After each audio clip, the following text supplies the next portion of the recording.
Hello students, आज के lecture में हम इस चैप्टर को आगे रीड करना कंटिन्यू करने वाले हैं। दोस्तों, अभी तक की कहानी में हमने देखा कि यहाँ पे जो राइटर हैं वो एक नए हाई स्कूल में उनका एडमिशन हुआ है। वहां पे उनके कोई भी फ्रेंड्स नहीं है और वहां पे उनको बहुत ज्यादा लोनली फील हो रहा है।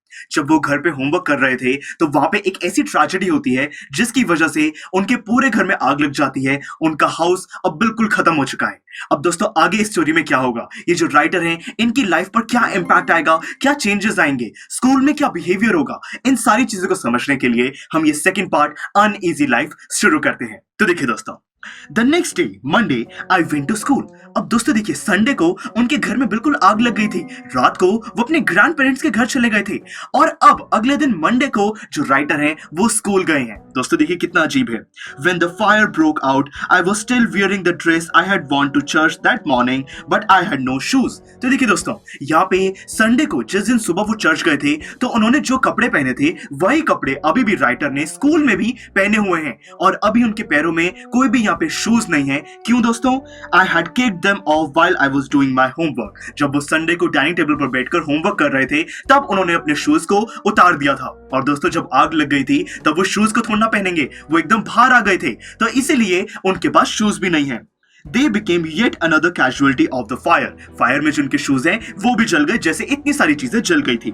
So I had to borrow some tennis shoes from my aunt. तो इसीलिए राइटर ने यहाँ पे कुछ टेनिस शूज हैं जो कि किसी से बोरो किए हैं और अब वो स्कूल गए हैं।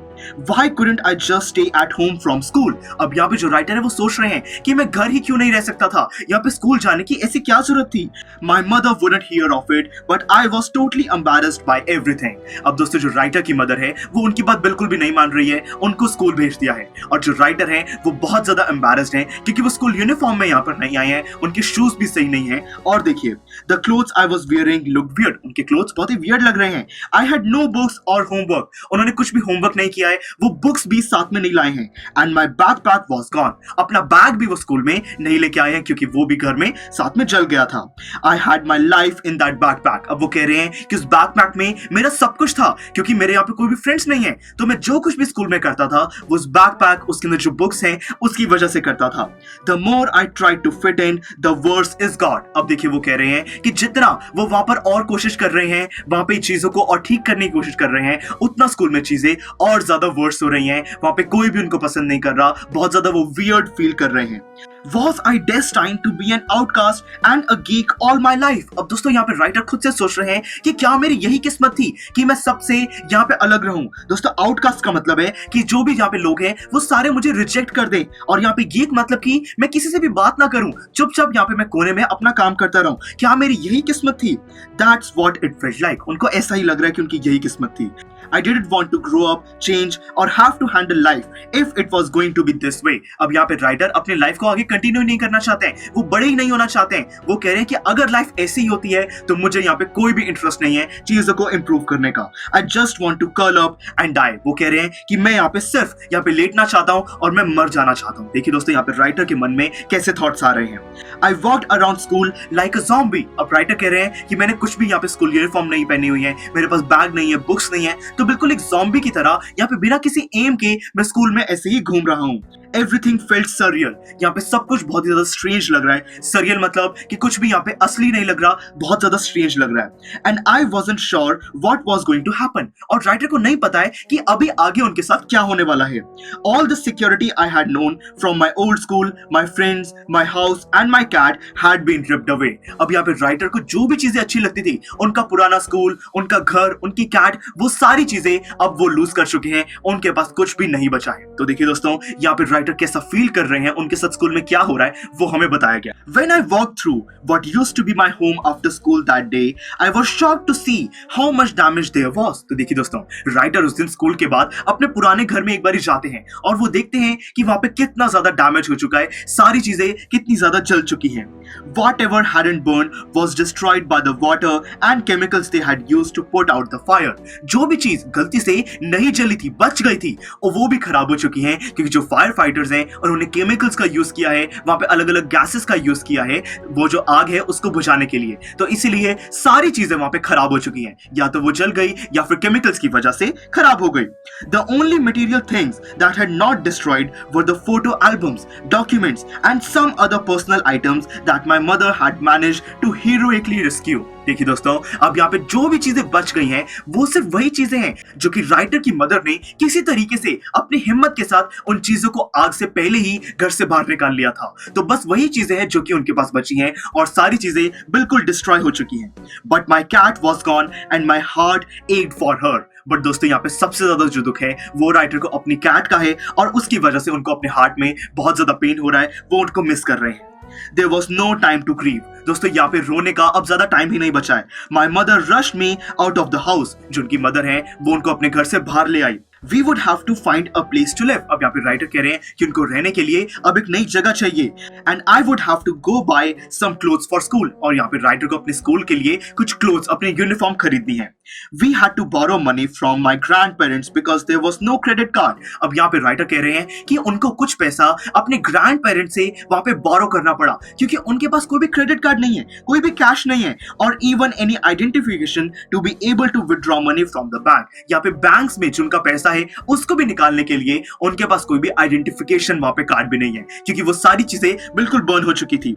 Everything had gone up in smoke. वहां पे आग में, स्मोक में सारी चीजें खराब हो चुकी हैं।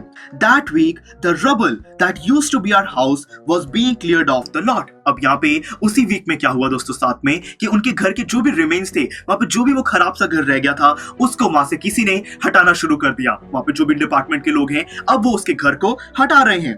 Even though we had rented an apartment nearby, I would go over to wash them clear away debris. अब दोस्तों, यहाँ पे हालांकि जो राइटर है उन्होंने एक नया अपार्टमेंट वहां पे खरीद लिया है, वहां पे रेंट कर लिया है, वो रेंट पर वहां पर रह रहे हैं, पर फिर भी जब उनका हाउस वहां से जा रहा था, वहां से जो भी वहां पे बचा बुचा चीजें हैं उसको वो लोग हटा रहे थे। जो राइटर हैं वो वहीं पर ही खड़े रहते थे, बार बार विजिट करते थे, hoping that my cat was somewhere to be found. वो ये सोच रहे थे कि कहीं पर उनको अपनी कैट दिख जाएगी। शी वॉज गॉन, बट उनकी कैट जा चुकी थी। I kept thinking about her as that vulnerable little kitten. अब दोस्तों, जो राइटर हैं वो अपनी उस कैट को, वही जो छोटी कैट जिसको उन्होंने कभी रेस्क्यू किया था, उसी तरीके से बार बार उसके बारे में सोच रहे हैं। In the early morning when I would disturb her and get out of the bed, she would tag along with me. अब वो याद कर रहे हैं कि जब भी राइटर सुबह उठते थे तब वो जो कैट है उनके साथ हमेशा आ जाती थी।